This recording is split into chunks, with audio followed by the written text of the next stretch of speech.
എന്തിനാ ചേച്ചി ദുഃഖം കുഞ്ഞിലേ അല്ലേ? തീർച്ചയായിട്ടും നമുക്ക് ഏറ്റവും കൂടുതൽ ഭാഗ്യം എന്ന് പറയുന്നത് നമ്മളുടെ സ്നേഹം എന്ന് പറയുന്നത് ഓരോരുത്തരുടെയും വ്യത്യസ്ത തലങ്ങളിലായിരിക്കില്ലേ.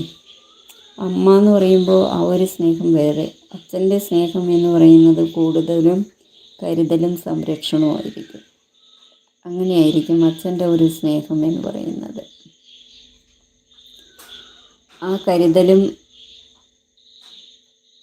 ആ ഒരു സംരക്ഷണവും അവർ നമ്മളുടെ എല്ലാ തെറ്റുകൾ കാണുമ്പോൾ ചൂണ്ടിക്കാണിക്കുന്നതും എല്ലാം അവരുടെ ഒരു ലാളനയും ഒരു കരുതലും എല്ലാം വേറെയായിരിക്കും അച്ഛൻ്റെ എന്ന് പറയുമ്പോൾ.